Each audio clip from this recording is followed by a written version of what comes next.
नमस्कार विद्यार्थी मित्रांनो, जिओग्राफीच्या या लेक्चर सिरीजमध्ये तुमचं सर्वांचं खूप खूप स्वागत आहे. मित्रांनो, सध्या आपण महाराष्ट्र जिओग्राफीवरचे अतिशय महत्त्वाचे असे क्वेश्चन्स जे की त्या ठिकाणी आपण सिलेक्टेड असे क्वेश्चन्स इथं प्रॅक्टिस म्हणून सॉल्व करून घेत आहोत. नक्कीच तुम्हाला परीक्षेमध्ये देखील या पद्धतीचे क्वेश्चन्स आढळतील. आपण फक्त क्वेश्चन्स घेत नाहीये तर क्वेश्चन्सचे आन्सर आणि क्वेश्चन्सचं एक्सप्लेनेशन देखील पाहत आहोत. त्यासोबतच काही महत्त्वाचे जे काही टॉपिक्स आहेत, काही ट्रिक्स आहेत, या देखील मी तुमच्याशी शेअर करण्याचा प्रयत्न करणार आहे. नक्कीच तुम्हाला एक्झाममध्ये हे सगळे घटक, या सगळ्या गोष्टी खूप फायद्याच्या ठरतील. तर मित्रांनो, आजचा जो काही पहिला क्वेश्चन आहे तर महाराष्ट्र जिओग्राफीवरचा तो कोणता आहे बरं? Examine the trueness of the following statements. Statement A काय आहे? The north western part of the Deccan plateau is known as the Maharashtra plateau whose western limit is marked by the western Ghats. म्हणजेच काय तर या ठिकाणी डेक्कनचं पठार जे काही आहे तर त्याची जी काही उत्तर पश्चिम बाजू म्हणजेच या ठिकाणी वायव्य बाजू जी काही आहे तर त्याला महाराष्ट्र पठार म्हणतात असं यांचं म्हणणं आहे. आणि त्या महाराष्ट्र पठाराची जी काही पश्चिम सीमा आहे तर तिला पश्चिम घाट म्हणजेच वेस्टर्न घाट असं म्हणतात. स्टेटमेंट बरोबर आहे का? तर यस मित्रांनो, हे स्टेटमेंट बरोबर आहे. जे काही दख्खनचं पठार आहे तर साधारणतः जे काही द्वीपकल्पीय भारत आहे तर त्याच्या महाराष्ट्र, कर्नाटक, आंध्र प्रदेश किंवा तेलंगणा या भागामध्ये मुख्यतः हे दख्खनचं पठार आपल्याला पसरलेलं दिसतं. ज्वालामुखी उद्रेकाच्या माध्यमातून हे दख्खनचं पठार जे काही बनलेलं आहे तर त्या ठिकाणी नॉर्थ वेस्ट म्हणजेच वायव्य भागामध्ये महाराष्ट्र राज्य असल्यामुळं महाराष्ट्र पठार देखील वायव्य भागामध्येच आहे. आणि या महाराष्ट्र पठाराचा जो काही पश्चिमेचा वेस्टर्न भाग आहे तर ती बॉर्डर या ठिकाणी पश्चिम घाटानं, वेस्टर्न घाटनं त्या ठिकाणी मार्क झालेली आहे. स्टेटमेंट बी काय आहे? Maharashtra plateau occupied 90% area of the Maharashtra. बरोबर आहे मित्रांनो. या ठिकाणी जर कोकणचा भाग वगळला तर उर्वरित जो काही महाराष्ट्राचा सगळा भाग आहे तो महाराष्ट्र पठाराअंतर्गतच आहे. तो महाराष्ट्र पठाराअंतर्गतच आहे. त्यामुळे स्टेटमेंट बी हे देखील या ठिकाणी करेक्ट असेल. स्टेटमेंट ए देखील करेक्ट आहे.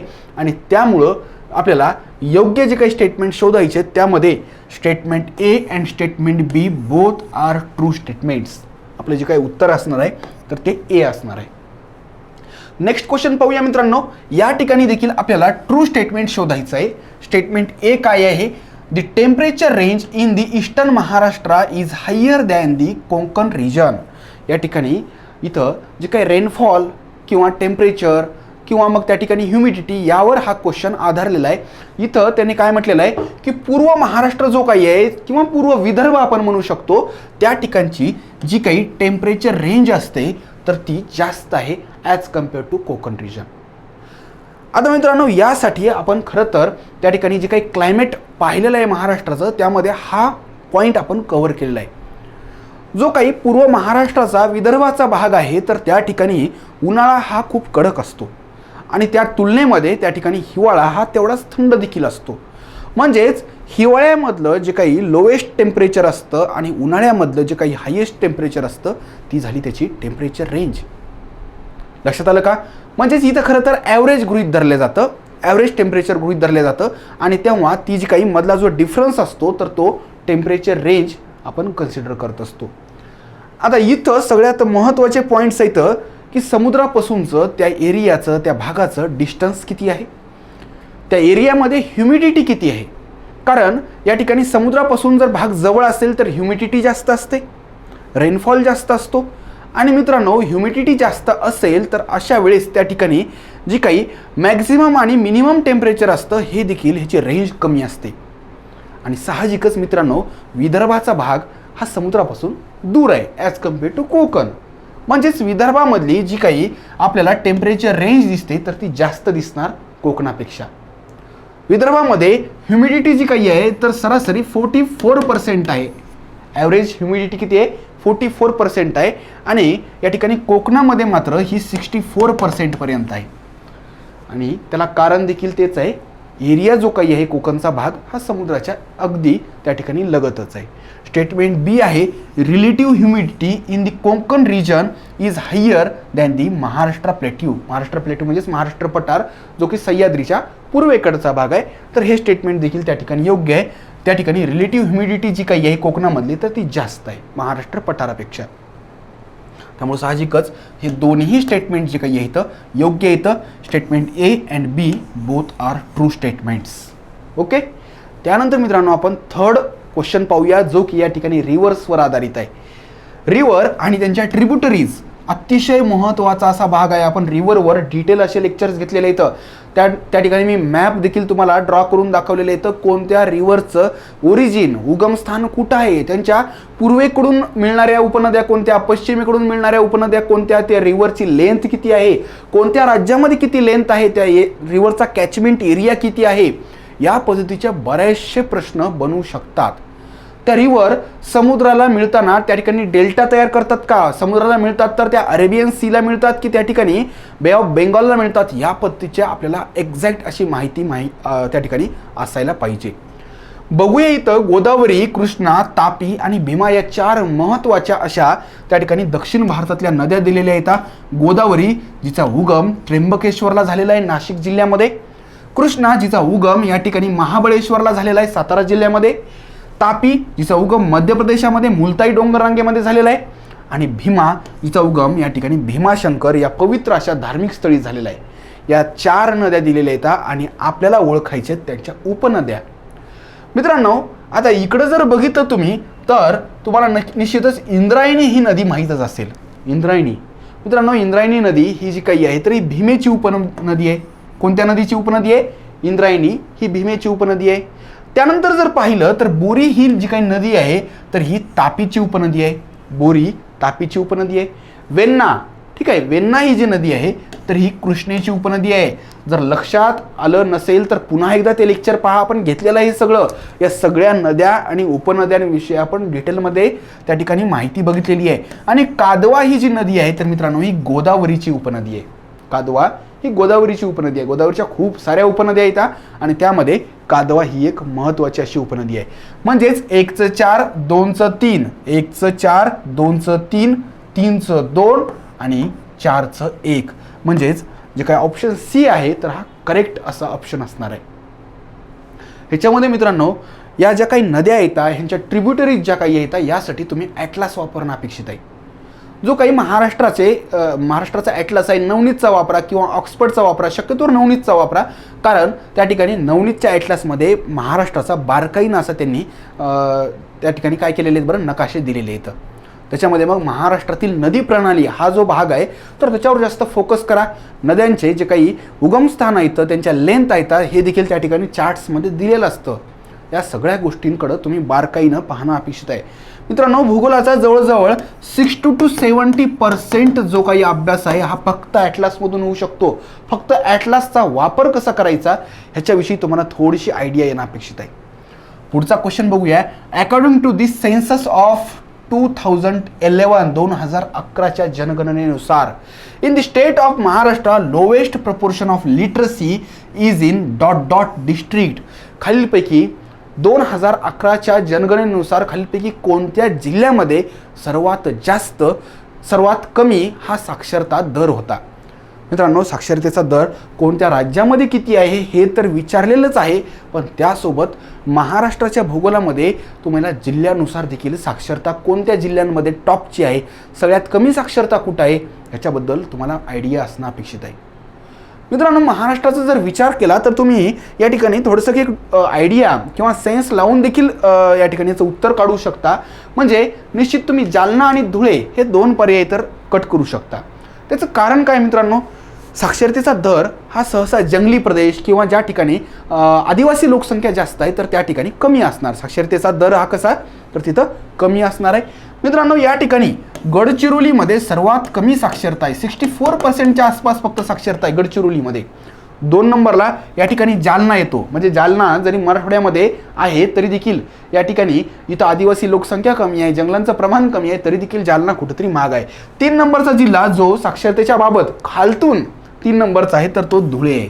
ठीक आहे, तर या ठिकाणी मित्रांनो सगळ्यात कमी साक्षरता गडचिरोलीला आहे. सॉरी 1 मिनिट, गडचिरोली नाही नंदुरबारला आहे. इथं तेवढं दुरुस्त करून घ्या. 64% जी काही लिटरसी आहे तर ही नंदुरबारला आहे. ठीक आहे, गडचिरोलीमध्ये या ठिकाणी टॉप 5 मध्ये खालच्या ह्याच्यात गडचिरोली आहे, पण सगळ्यात कमी साक्षरता ही कुठं आहे बरं, तर नंदुरबार या जिल्ह्यामध्ये आहे. ठीक आहे, एवढी दुरुस्ती करून घ्या.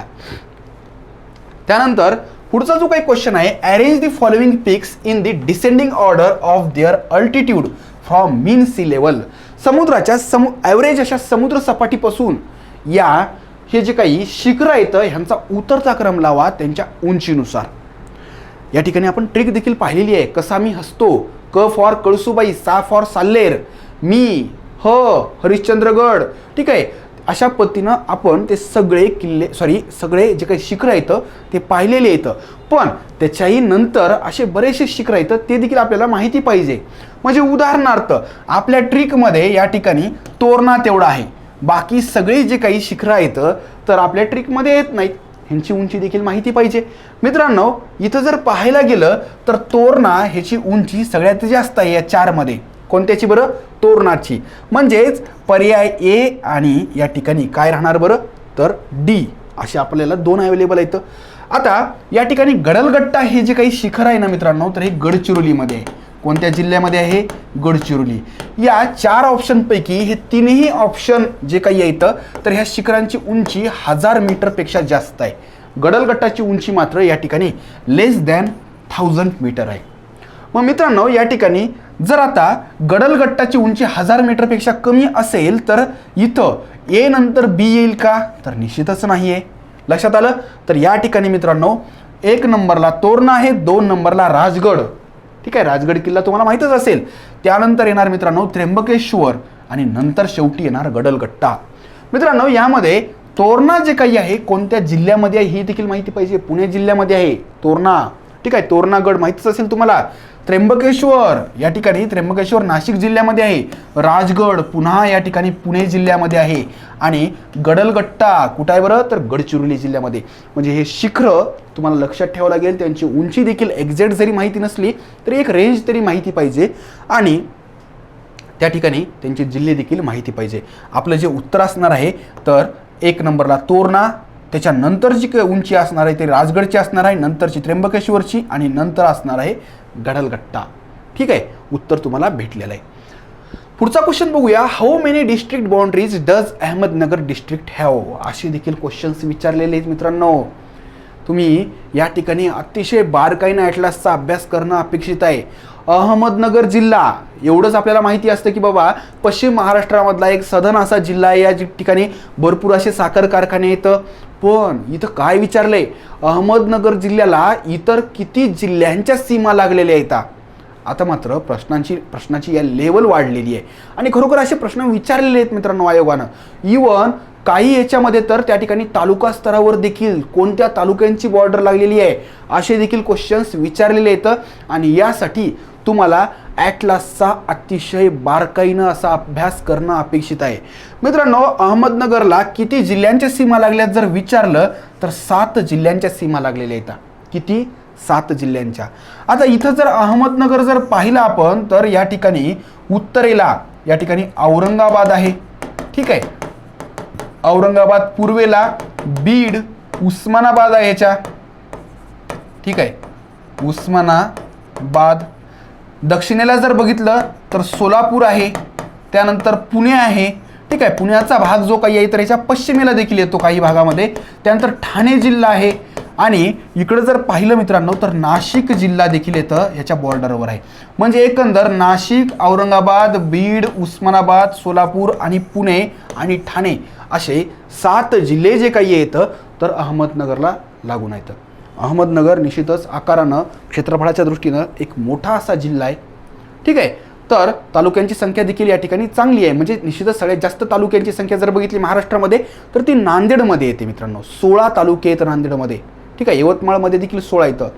त्यानंतर मग तालुक्यांची संख्या इतर जिल्ह्यांमध्ये कमी कमी होत जाते. तर आपल्याला इथं अहमदनगरच्या बाबत उत्तर भेटलेलं आहे. एकूण 7 जिल्ह्यांची सीमा ही अहमदनगरला लागलेली आहे. पुढचा जो क्वेश्चन आहे मित्रांनो तर त्या आदिवासी जमातींवर क्वेश्चन आहे. आपल्याला काही महत्त्वाच्या आदिवासी जमाती आपण ऑलरेडी पाहिलेल्या आहेत. भिल्ल, माडिया गोंड, वारली. ठीक आहे, तर इथं काय प्रश्न आहे बघूया. Dot dot and dot dot tribes live in dense forest region along the Gawilgarh and Melghat. मित्रांनो गाविलगड किल्ल्याविषयी पाहिलेलंच आहे. गाविलगड डोंगररांगा देखील येतात. मेळघाट हा जो भाग आहे मित्रांनो तर हा अमरावती जिल्ह्यामध्ये येतोय. कुठं येतोय? अमरावती. महाराष्ट्रामध्ये या ठिकाणी आदिवासी भाग असल्यामुळं एक कुपोषणाची वगैरे समस्या, ट्रान्सपोर्टेशनची समस्या देखील या ठिकाणी खूप जास्त प्रमाणामध्ये आहे. पण हळूहळू या ठिकाणी सरकारनं इथं पोषण किंवा इतर सगळ्या बाबतीमध्ये खूप सारे फंड्स दिल्यामुळं आजकाल या ठिकाणी देखील मोठ्या प्रमाणामध्ये सुधारणा झालेल्या दिसत आहेत. तर या ठिकाणी मित्रांनो इथं विचारलेलं आहे की कोणत्या ट्राईब्स या गाविलगड आणि मेळघाट भागामध्ये आहेत? भिल्ल आणि गोमित?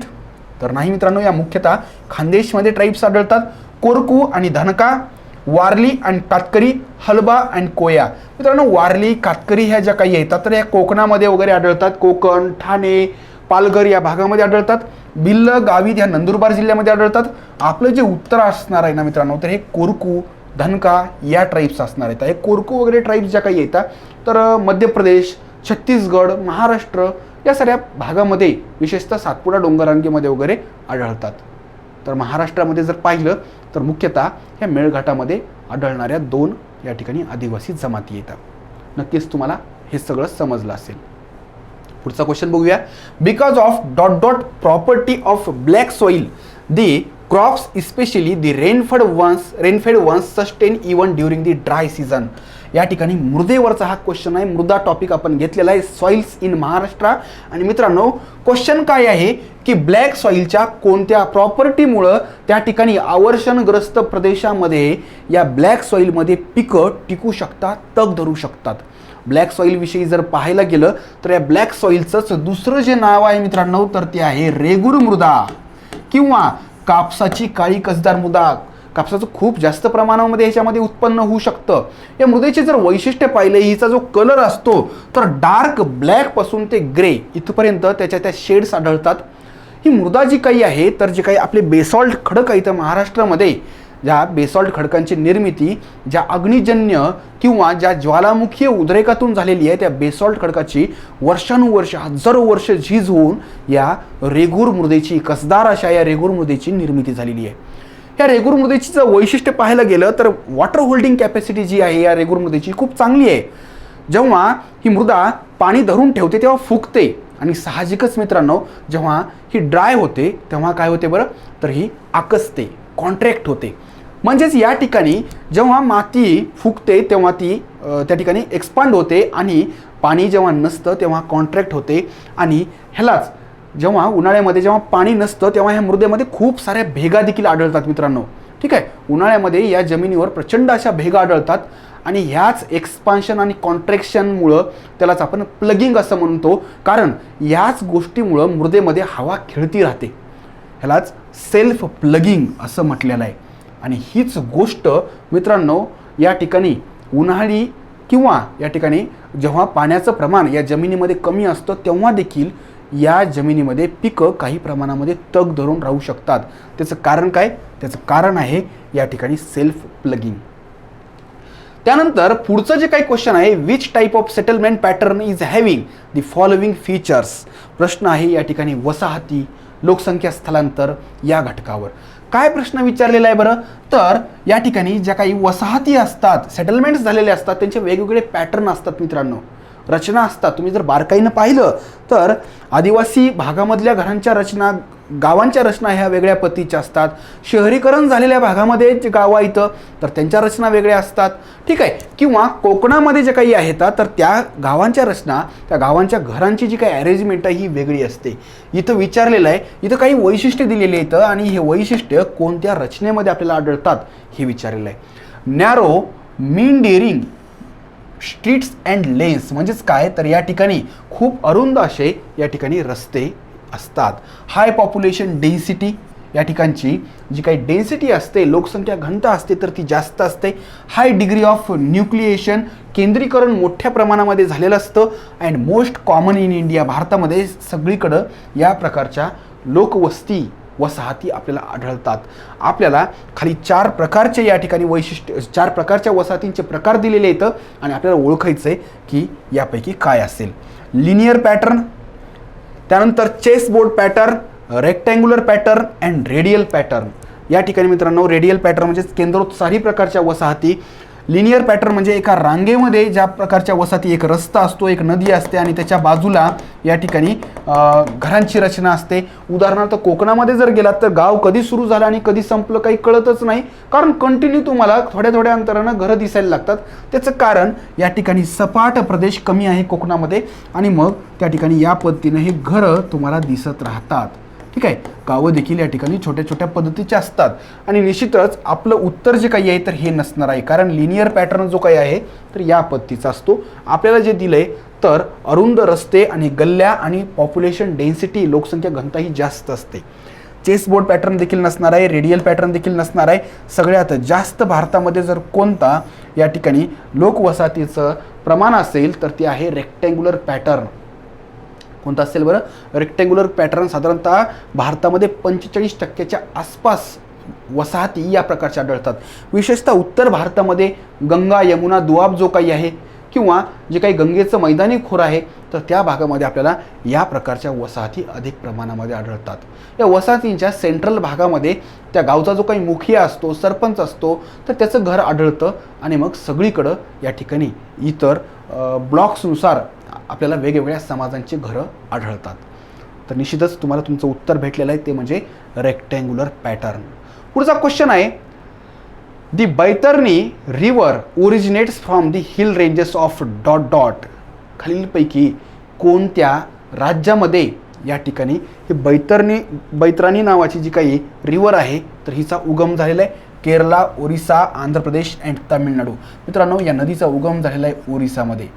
मॅक्झिमम हिचा जो कॅचमेंट एरिया आहे हा देखील ओरिसामध्ये आहे आणि हिचा थोडासा पार्ट, थोडासा प्रवाह जो काही आहे तर तो त्या ठिकाणी झारखंडमधून देखील गेलेला आहे. ठीक आहे, म्हणजे इवन ओरिसा आणि झारखंड या दोन राज्यांमध्ये बॉर्डरवरून डिस्प्यूट, वाद होण्याचं कारण ही नदी आहे.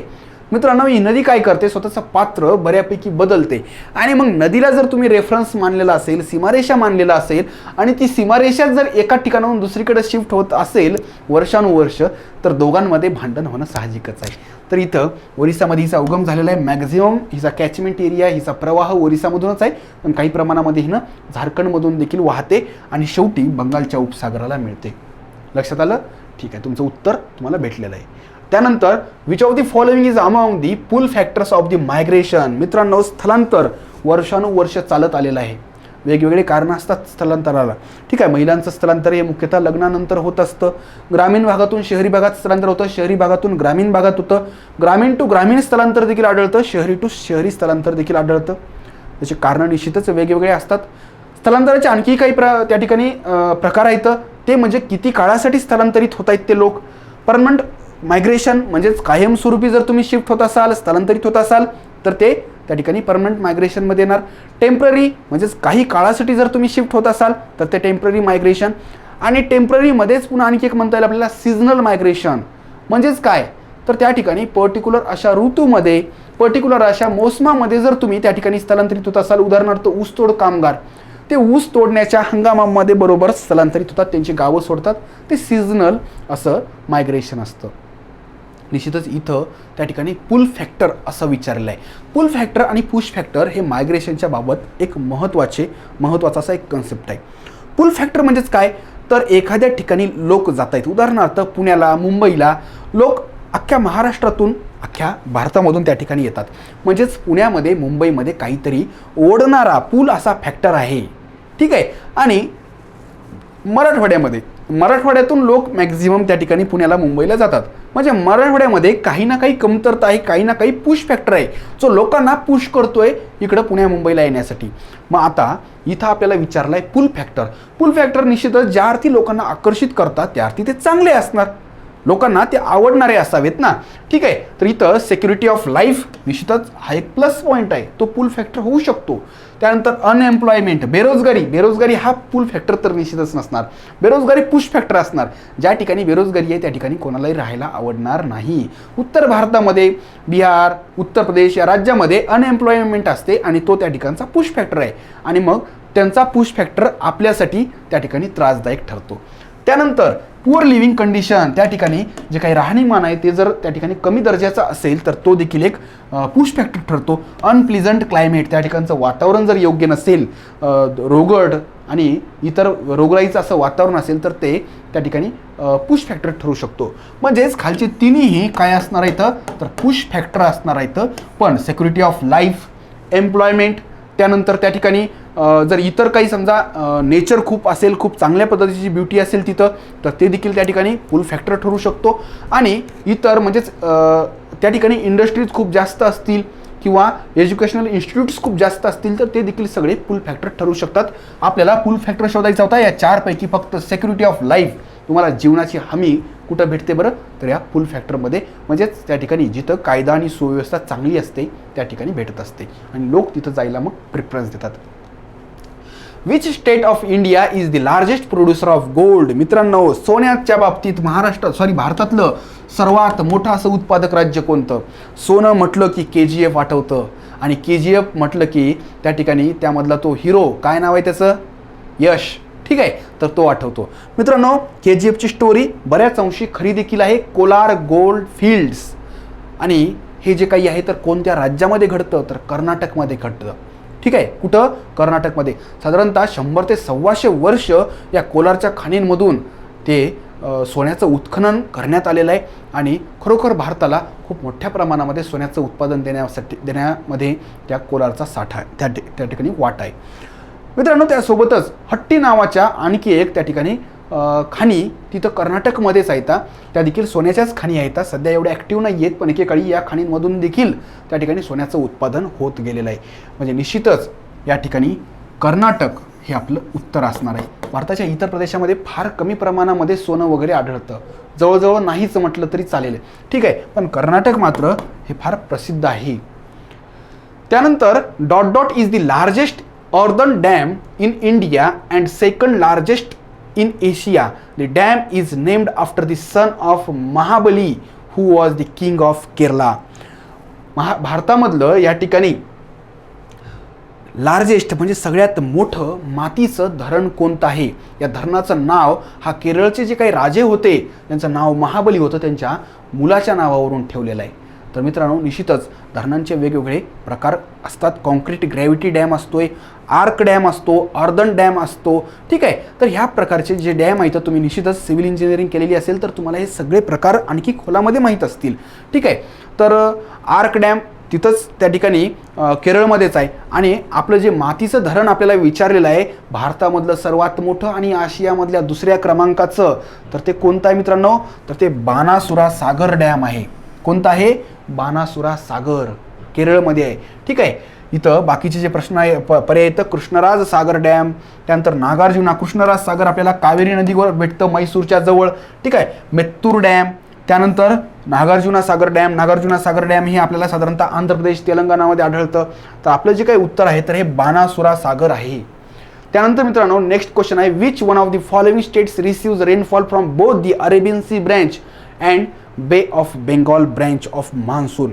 मित्रांनो, आपण जेव्हा मान्सून किंवा क्लायमेट ऑफ इंडिया पाहिलं, क्लायमेट ऑफ महाराष्ट्र पाहिलं, तेव्हा मी तुम्हाला सांगितलं होतं की भारतामध्ये जे काही मान्सूनचं पर्जन्य होत असतं तर त्यामध्ये 2 ब्रँचेस फार महत्त्वाच्या आहेत. एक आहे जी ब्रँच जी बे ऑफ बेंगॉल, बंगालच्या उपसागरावरून येते, आणि दुसरी ब्रँच जी अरबी समुद्रावरून येते.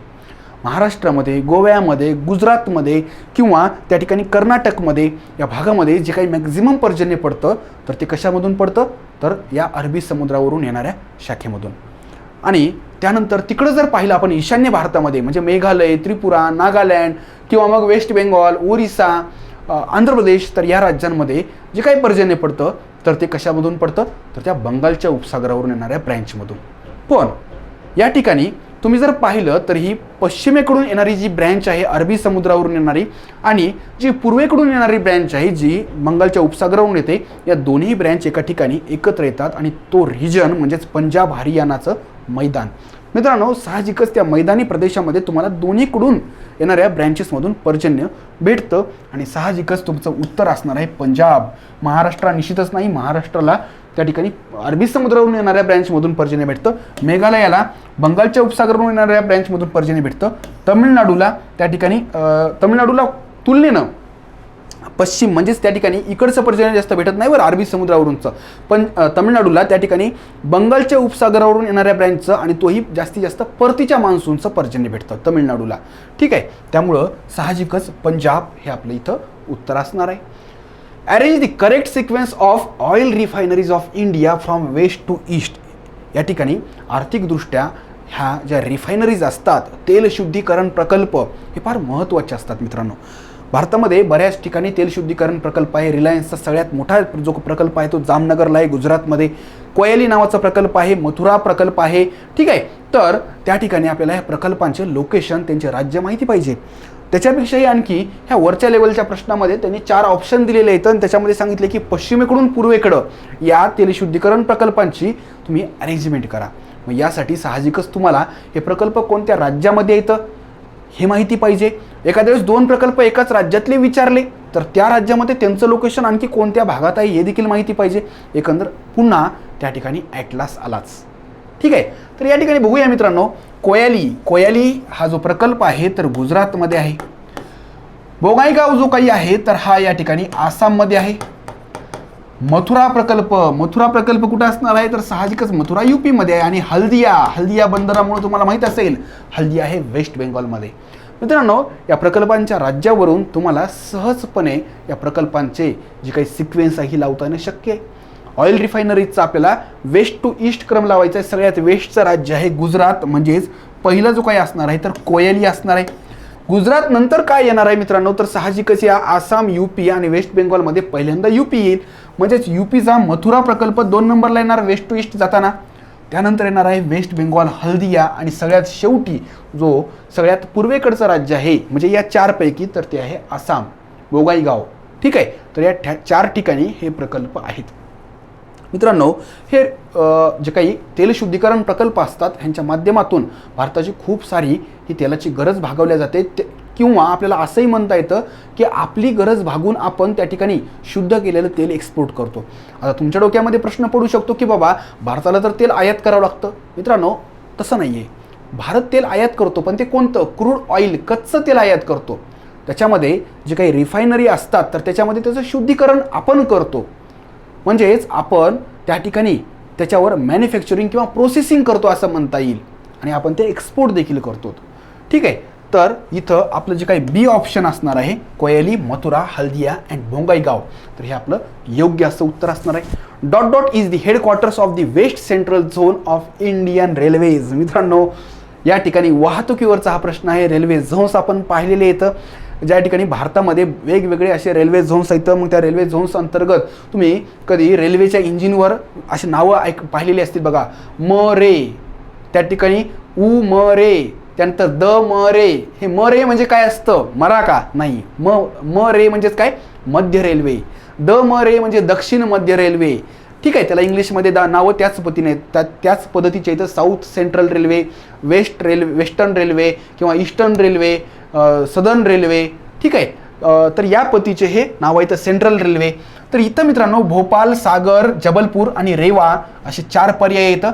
एवढं तर तुम्हाला सांगता येईल की जबलपूर ह्या एकाच ठिकाणी रेल्वेचं मुख्यालय आहे 4 पैकी. महत्त्वाचे जर रेल्वे मुख्यालय जर पाहायला गेले तर वेस्टर्न आणि सेंट्रल या दोन्हीचे मुख्यालय मुंबईला येतं. मित्रांनो, मुंबईला 2 झोनचे मुख्यालय येतं, वेस्टर्न आणि सेंट्रलचे. त्यानंतर दक्षिण म्हणजे सदर्न रेल्वेचं मुख्यालय आहे त्या ठिकाणी चेन्नईला. ईस्टर्नचं मुख्यालय कुठं आहे? कोलकात्याला. आणि त्या ठिकाणी नदर्नचं मुख्यालय कुठं आहे? दिल्लीला. त्यानंतर या ठिकाणी साऊथ सेंट्रल रेल्वे जी काही आहे, दक्षिण मध्य रेल्वे, तिचं मुख्यालय आहे सिकंदराबादला. आणि आपल्याला इथं जे काही विचारलेलं आहे तर वेस्ट सेंट्रल रेल्वे, पश्चिम मध्य रेल्वेचं मुख्यालय आहे जबलपूरला. जबलपूर कुठं आहे? मध्य प्रदेशमध्ये आहे. तर नक्कीच तुम्हाला हे रेल्वेचे जे काही झोन्स आहेत आणि त्यांचे मुख्यालय येतं ते तुम्हाला पाठ करावे लागतील. ह्याच्यावर प्रश्न विचारलेलेच आहेत मित्रांनो, आणि यासाठी देखील तुम्ही ॲटलासचा वापर करू शकता. पुढचा क्वेश्चन आहे, consider the following statements related to the distribution of rainfall in India. Which of the following statements are correct. भारतामध्ये जे काही पर्जन्याचं वर्गीकरण, पर्जन्याचं वितरण झालेलं आहे तर त्यावरून तुम्ही खालील विधानांपैकी योग्य विधानं शोधा.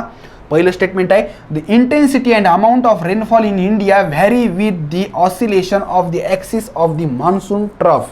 यस, बरोबर आहे स्टेटमेंट. या ठिकाणी जी काही इंटेन्सिटी आणि पर्जन्याचं प्रमाण आहे तर हे monsoon trough, axis of monsoon ट्रफनुसार बदलतं. स्टेटमेंट करेक्ट आहे. The rains over North Indian plains show a declining trend from the southeast towards the northwest. म्हणजेच या ठिकाणी उत्तर भारताच्या बाबत जर बोलायला गेलं तर साऊथ ईस्ट म्हणजेच आग्नेयेकडून या ठिकाणी वायव्येकडे नॉर्थ वेस्टकडं पर्जन्याचं प्रमाण कमी होत जातं का? यस मित्रांनो, तुम्ही जर पाहिलं तर या ठिकाणी वेस्ट बेंगॉल, आसाम किंवा मग मेघालय या भागामध्ये खूप पर्जन्य पडतं. त्या तुलनेमध्ये तुम्ही जर पश्चिमेला जर गेलात तर मग मात्र पर्जन्याचं प्रमाण कमी होत जातं, कारण बंगालच्या उपसागरावरून जी काही शाखा तिकडं चालली तर त्या शाखेची ताकद, त्या शाखेमधलं बाष्पाचं प्रमाण कमी होत जातं. लक्षात आलं का? त्यामुळं हे बी स्टेटमेंट देखील योग्य आहे. त्यामुळं दोन्ही statement both 1 and 2 are the correct statements. Option number 3 is our correct answer. पुढचा क्वेश्चन या ठिकाणी अभयारण्यावर आहे, वाईल्ड लाईफ सँच्युरीजवर. मित्रांनो, या ठिकाणी अभयारण्यांची नावं दिलेली आहेत आणि जिल्ह्यांची नावं दिलेली आहेत. पहिला ऑप्शन आहे या ठिकाणी राधानगरी अभयारण्य, सागरेश्वर अभयारण्य, त्यानंतर कर्नाळा पक्षी अभयारण्य आणि बोर व्याघ्र प्रकल्प. इकडं वर्धा, रायगड, सांगली आणि कोल्हापूर असे नावं दिलेले आहेत. राधानगरी म्हटल्यानंतर राधानगरी धरण आठवत असेल मित्रांनो. राधानगरी धरण ज्याची निर्मिती प्रत्यक्ष शाहू महाराजांनी केलेली आहे आणि शाहू महाराजांनी त्याच परिसरामध्ये या ठिकाणी एक जंगल असं राखीव ठेवलेलं होतं आणि त्यावरून निश्चितच तुम्हाला आत्तापर्यंत कळालं असेल शाहू महाराज म्हटलं की कोल्हापूर आलं. लक्षात आलं? कोल्हापूर संस्थान, कोल्हापूरचे जाणते असे राजे शाहू महाराज आणि असं हे कोल्हापूर या ठिकाणी आपली ही योग्य जोडी असणार आहे. सागरेश्वर वाईल्ड लाईफ सँच्युरी. मित्रांनो, सागरेश्वर अभयारण्याचे एक वैशिष्ट्य माहिती आहे का? हे मॅनमेड असं अभयारण्य आहे, कृत्रिमरित्या तयार केलेलं अभयारण्य आहे आणि ही आहे सांगली जिल्ह्यामध्ये. कुठं आहे? सांगली जिल्हा. कर्नाळा पक्षी अभयारण्य. नक्कीच तुम्ही या ठिकाणी कर्नाळा वगैरे नाव ऐकलेले असतील, कर्नाळा किल्ल्याचं नाव ऐकलेलं असेल. आणि मित्रांनो, हा जो किल्ला आहे, हे जे अभयारण्य आहे, पक्षी अभयारण्य आहे रायगड जिल्ह्यामध्ये. रायगड जिल्हा या ठिकाणी मुंबईच्या दक्षिणेला असणारा हा जिल्हा. आणि बोर टायगर रिझर्व म्हणजेच बोर व्याघ्र प्रकल्प या ठिकाणी नागपूर आणि वर्धा यांच्या सीमारेषेवर आहे आणि इथं वर्धा ऑप्शन आहे. म्हणजेच या ठिकाणी 1चं 4, 2चं 3, 1चं 4, 2चं 3, 3चं 2, ठीक आहे, आणि 4चं 1 आपल्याला उत्तर आपलं भेटलेलं आहे. त्यानंतर मित्रांनो, नेक्स्ट क्वेश्चन आहे. 2 स्टेटमेंट दिलेले आहेत आणि आपल्याला ट्रू स्टेटमेंट पाहायचं आहे. The average height of the Maharashtra plateau is 450 metres. Maharashtra पठाराची सरासरी उंची आहे 450 मीटर. स्टेटमेंट योग्य आहे का? तर यस मित्रांनो, हे स्टेटमेंट योग्य आहे. महाराष्ट्र पठाराची सरासरी उंची म्हटलेलं आहे, त्यामुळे हे योग्य आहे. आता महाराष्ट्राच्या बाबतीत जर बघितलं तर या ठिकाणी पश्चिमेकडून पूर्वेकडं महाराष्ट्र पठाराची उंची कमी होत जाते का? यस मित्रांनो, सगळ्यात जास्त उंची आपल्याला सह्याद्री भागामध्ये दिसेल. सह्याद्रीच्या पूर्वेकडे जसजसं जाऊ तशी उंची कमी होत जाते. आणि विदर्भामध्ये जर तुम्ही पाहिलं तर त्या ठिकाणी विदर्भामध्ये ते पठार जवळजवळ संपल्यात जमा असतं आणि तिथं तुम्हाला मैदानी प्रदेश त्या ठिकाणी दिसायला लागेल. त्यामुळं वेस्ट टू ईस्ट महाराष्ट्रामध्ये पठाराची उंची ही कमी होत गेलेली दिसते. दोन्ही स्टेटमेंट योग्य आहे. इथं स्टेटमेंट हे जे काही आहे ऑप्शन ए, तर हे करेक्ट आन्सर असणार आहे. नक्कीच तुम्हाला हे समजलं असेल. त्यानंतर पुन्हा एकदा नद्या आणि त्यांच्या उपनद्यांवर प्रश्न आहे. गोदावरी, भीमा, कृष्णा आणि तापी. पुन्हा एकदा याच महत्त्वाच्या दक्षिण भारतातल्या नद्या आणि इकडच्या उपनद्या मात्र वेगळ्या येतात. वारणा, दारणा, पूर्णा आणि इंद्रायणी. सगळ्या बघा कशा यमक जुळणाऱ्या नद्या येतात. वारणा, दारणा, पूर्णा. पण कन्फ्युजन होतं याच यमकांमुळं. मित्रांनो, पूर्णा म्हटलं की 2 पूर्णा येतात, पण त्यात जी पूर्णा फक्त म्हटलं तर ती तापीची उपनदी पूर्णा, जिचा तापी आणि पूर्णेचा संगम झालेला आहे चांगदेवला. ठीक आहे, जळगाव जिल्ह्यामध्ये चांगदेव नावाचं ठिकाण आहे आणि त्या ठिकाणी या पूर्णेचा आणि तापीचा संगम झालेला आहे. मग दुसरी पूर्णा कुठं आहे? दुसरी पूर्णा आहे दक्षिण पूर्णा नावानं. ही गोदावरीची उपनदी आहे मित्रांनो. कोणत्या नदीची? गोदावरीची. पण इथं फक्त पूर्णा म्हटलेलं आहे. साहजिकच पूर्णा म्हटलं की आपल्याला तापी म्हणावं लागेल. त्यानंतर इंद्रायणी. पुन्हा एकदा इंद्रायणी आलेली आहे. अतिशय धार्मिकदृष्ट्या पवित्र अशी ही नदी आहे इंद्रायणी. ही आहे भीमेची उपनदी. त्यानंतर मित्रांनो, या ठिकाणी गोदावरी आणि कृष्णा राहिल्या. तर मित्रांनो, या ठिकाणी वारणेचा वाघ तुम्ही नक्कीच त्या ठिकाणी पुस्तक वाचलेलं असेल. ठीक आहे, वारणेचा वाघ. ही वारणा नदी कुठं आहे? दक्षिण महाराष्ट्रामध्ये आहे. दक्षिण महाराष्ट्र म्हटलं की कृष्णा. ठीक आहे, असं डोकं लावायचं. आणि गोदावरीची उपनदी आहे असेल दारणा. ठीक आहे, म्हणजे 1चं 2, 1चं 2, 2चं 4.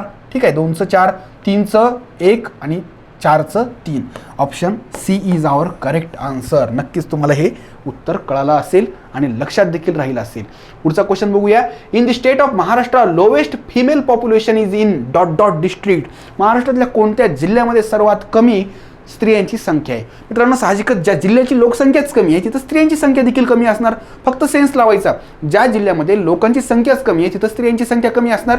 आणि लोकसंख्येच्या दृष्टीनं इथं या ठिकाणी सिंधुदुर्ग जिल्हा हा सगळ्यात कमी आहे आणि त्यामुळं सिंधुदुर्ग हे आपलं साहजिकच उत्तर असणार आहे. ठीक आहे. पण सिंधुदुर्गच्या बाबत आणखी एक मुद्दा महत्त्वाचा आहे. रत्नागिरी सिंधुदुर्ग इथं पुरुष स्त्री गुणोत्तर जे काही आहे, स्त्री पुरुष गुणोत्तर हे मात्र चांगलं आहे. म्हणजेच इथं पुरुषांपेक्षा स्त्रियांची संख्या म्हणजे दर 1000 पुरुषांमागं स्त्रियांची संख्या 1000पेक्षाही जास्त आहे रत्नागिरी सिंधुदुर्ग जिल्ह्यामध्ये. त्याचं कारण वेगळं आहे. त्याचं कारण तिथले बरेचसे पुरुष मुंबईला स्थलांतरित होतात कामासाठी.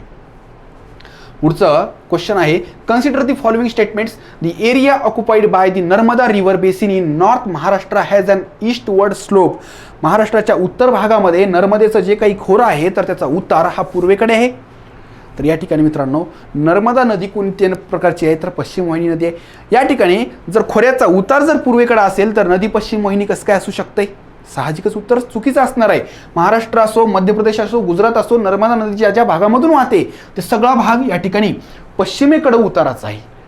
पहिलं स्टेटमेंट चूक असणार आहे. The area occupied by the Godavari river basin slopes towards the east direction. Godavari नदी बंगालच्या उपसागराला भेटते. महाराष्ट्राच्या बाबत जर बघितलं पूर्वेकडे वाहते म्हणजे शेवटपर्यंत ती पूर्वेकडेच वाहते. त्यामुळं हे स्टेटमेंट देखील योग्य असणार आहे. आणि इथं कृष्णेच्या बाबत त्यांनी म्हटलेलं आहे की बाबा ह्याचं देखील या ठिकाणी जे काही खोरं आहे बेसिन आहे तर ते ईस्ट डायरेक्शनला आहे. तर हे देखील बरोबर आहे. महाराष्ट्राच्या बाबत जर बघितलं तर सुरुवातीला दक्षिणेकडे वाहते ही नदी पण नंतर मात्र ती बऱ्यापैकी पूर्वेकडे वाहते. त्यामुळे साहजिकच हे स्टेटमेंट देखील योग्य. पहिलं स्टेटमेंट बिलकुल चूक आहे. बिलकुल चूक. या ठिकाणी नर्मदेच्या खोऱ्याचा उतार हा पश्चिमेकडे आहे आणि ह्या नद्यांचा म्हणजे गोदावरी, कृष्णा, तापी नाही, भीमा किंवा कावेरी यांचा उतार मात्र थोडासा त्या ठिकाणी आग्नेयेकडे म्हणता येईल किंवा पूर्वेकडे देखील म्हणता येईल. त्यामुळं दुसरं आणि तिसरं स्टेटमेंट योग्य आहे. आपल्याला कोणतं स्टेटमेंट शोधायचं आहे बरं? Which of the following statement is not correct म्हटलं म्हणजे चुकीचं स्टेटमेंट. साहजिकच ओनली ए हे देखील लक्ष द्यावं लागतं. म्हणजे इथं जर तुम्ही बी अँड सी जर केलं म्हणजे आपल्या डोक्यात असतं की बाबा प्रत्येक वेळेस योग्यच स्टेटमेंट शोधायला सांगितलेलं असतं. उत्तर येऊन देखील तुम्ही जर ह्याला मार्क केलं तर चुकलं तुमचं उत्तर. इथं नॉट करेक्ट इनकरेक्ट स्टेटमेंट शोधायचं आहे. त्यामुळे उत्तर असेल ओनली ए. ठीक आहे. त्यानंतर आपण नेक्स्ट क्वेश्चन बघूया. Match the following pairs. घाट आणि त्यांचे ते कोणत्या 2 ठिकाणांना हे जोडतात हे बघायचे. कशेडी घाट, फोंडा घाट, तामिनी घाट आणि कुंभारली घाट. जे पुण्याच्या आसपास राहतात, पुण्यामध्ये राहतात त्यांना तामिनी घाट तर माहीतच असेल मित्रांनो. तामिनी घाट जो काही आहे तर या ठिकाणी पुणे आणि माणगावच्या दरम्यान आहे. पुणे आणि माणगावच्या दरम्यान आहे. फोंडा घाट जे या ठिकाणी कोकणामध्ये राहतात किंवा गोव्याला गेलेले असाल तर तुम्हाला माहीतच असेल की कोल्हापूर आणि सावंतवाडीच्या दरम्यान या ठिकाणी हा फोंडा घाट असतोय. कुंभारली घाट कोणाच्या दरम्यान आहे तर हा चिपळूण आणि कराडच्या दरम्यान आहे. आणि कशेडी घाट जो काही आहे तर तो कोकणामध्येच आहे, महाड आणि दापोलीच्या दरम्यान आहे. ठीक आहे. महाड आणि दापोलीच्या दरम्यान कशेडी घाट. कुंभारली घाट हा चिपळूण आणि कराडच्या दरम्यान आहे. तामिनी घाट पुणे आणि माणगावच्या दरम्यान आहे. आणि फोंडा घाट कोल्हापूर सावंतवाडीहून पुढे गेलं की गोवाच. ठीक आहे. 1चं 4, 1चं 4, 2चं 3, यस 3चं 2. ठीक आहे. 3चं काय असणार आहे 2 आणि 4चं या ठिकाणी 1. Option A is our answer. Katkari, Thakar, Mahadev Koli tribes can be found in dot dot and dot dot districts of the Maharashtra. मित्रांनो तुम्ही कातकरी, ठाकर आणि महादेव कोळीचा जर विचार केला तर या ज्या काही जमाती आहेत या आदिवासी जमाती तर ह्या कोकणामध्ये त्यातही नाशिकमध्ये वगैरे सापडतात. कोकणामध्ये आणि नाशिकमध्ये. आता साहजिकच इथं अहमदनगर आणि पुणे आहे. उत्तर नाही आहे. गडचिरोली, भंडारा बिलकुल नाही. त्यानंतर रत्नागिरी, सिंधुदुर्ग आणि नंदुरबार, धुळे. ठीक आहे. आता मित्रांनो इथं या ठिकाणी रत्नागिरी, सिंधुदुर्ग आणि नंदुरबार, धुळे हे येऊ शकतं. आणि रत्नागिरी, सिंधुदुर्ग दक्षिण कोकणामध्ये शक्यतोवर या आदिवासी जमाती आढळत नाहीत. ठीक आहे. तर आता मित्रांनो इथं कातकरी, ठाकर आणि महादेव कोळी विचारलेलं आहे. आणि आता इथं गडचिरोली, भंडारा हे तर बिलकुलच येणार नाही. नंदुरबार, धुळे हेही येणार नाही. आता राहिलं काय फक्त रत्नागिरी, सिंधुदुर्ग आणि अहमदनगर आणि पुणे. तर साहजिकच या ठिकाणी आपण अशा वेळेस रत्नागिरी सिंधुदुर्गला प्रिफरन्स देऊ शकतो, या ठिकाणी अहमदनगर आणि पुणेपेक्षा देखील. पण काही प्रमाणामध्ये अहमदनगर पुणेमध्ये देखील या आदिवासी जमाती आढळतात, नाशिकमध्ये आढळतात, त्याच्यानंतर पालघरमध्ये ठाण्यामध्ये देखील या आदिवासी जमाती आढळतात. ठीक आहे. असे जेव्हा प्रश्न येतात, जेव्हा ह्यांचे उत्तर अधिक असू शकतात, एकापेक्षा अधिक, त्यावेळेस तुम्ही इलिमिनेशन पद्धत वापरणं कधीही संयुक्तिक असते. त्यानंतर नेक्स्ट क्वेश्चन बघूया. अरेंज द फॉलोइंग पिक्स असेंडिंग ऑर्डरमध्ये लावायचे, तर ascending order of their altitude. या ठिकाणी मित्रांनो इथं बघा, तोरणा, हरिश्चंद्रगड, राजगड, नाणेघाट. आता जर बघायला गेलं तर मित्रांनो ह्याच्यामध्ये तोरणा सगळ्यात उंच आहे. कसं आहे बरं, या ठिकाणी हरिश्चंद्रगड सगळ्यात उंच असणार आहे. हरिश्चंद्रगड 1 नंबरला असणार आहे उंचीच्या बाबत. त्यानंतर 2 नंबरला तोरणा असणार आहे, 3 नंबरला राजगड असणार आहे आणि 4 नंबरला नाणेघाट असणार आहे. चारही शिखरांची उंची 1000 मीटरपेक्षा जास्त. ठीक आहे. आता आपल्याला असेंडिंग ऑर्डर लावायची आहे, म्हणजेच 4 3 2 1. 4 म्हणजे नाणेघाट. डी आहे का? यस आहे, डी आहे. ठीक आहे. त्यानंतर कोण येणार आहे? सी, त्यानंतर ए आणि त्यानंतर या ठिकाणी बी. या पद्धतीनं हा क्रम लागणार आहे. सगळ्यात कमी उंची नाणेघाटची असणार आहे इथं. त्यानंतर कोणाची असणार आहे? राजगडची थोडी जास्त असणार आहे. त्याच्यानंतर अधिक जास्त तोरणाची असणार आहे आणि त्याच्यानंतर सगळ्यात जास्त या 4 पैकी हरिश्चंद्रगडची असणार आहे. पुढचा क्वेश्चन आहे, examine the trueness of the following statements. योग्य विधान शोधायचं आहे. स्टेटमेंट ए आहे, Aurangabad is the largest administrative division by area in Maharashtra. महाराष्ट्रामध्ये जे काही प्रशासकीय विभाग आहेत तर त्याच्यामध्ये सर्वात मोठा आकारानं असा प्रशासकीय विभाग कोणता आहे, तर हिने म्हटलेलं आहे औरंगाबाद. आहे का औरंगाबाद? तर आहे. मित्रांनो औरंगाबाद हा सगळ्यात मोठा प्रशासकीय विभाग आहे. सगळ्यात जास्त या ठिकाणी आपण जिल्ह्यांचा विचार केला तर औरंगाबादमध्ये या ठिकाणी 8 जिल्हे येतात. किती जिल्हे येतात बरं? 8 जिल्हे. कोणकोणते येतात? पहिल्यांदा औरंगाबाद, त्यानंतर लातूर, त्यानंतर बीड, उस्मानाबाद, जालना, हिंगोली. ठीक आहे. औरंगाबाद, लातूर, बीड, जालना, हिंगोली, नांदेड आणि लातूर झालं का? आणखी कोणता राहिला बरं? बीड झाला. ओके. औरंगाबाद 1, लातूर 2, बीड 3, उस्मानाबाद 4, जालना 5, या ठिकाणी हिंगोली 6 आणि या ठिकाणी नांदेड 7. आणखी कोणता राहिला बरं? एक. ठीक आहे. आणखी एक आहे, तो मला आत्ता सध्या आठवत नाही आहे, पण नक्कीच 8 जिल्हे आहेत. Statement B, highest number of talukas can be found in the Pune administrative division. नाही मित्रांनो, सगळ्यात जास्त तालुके देखील 76 तालुके औरंगाबादमध्ये येतं. औरंगाबाद डिव्हिजनमध्ये 76 तालुके येतं.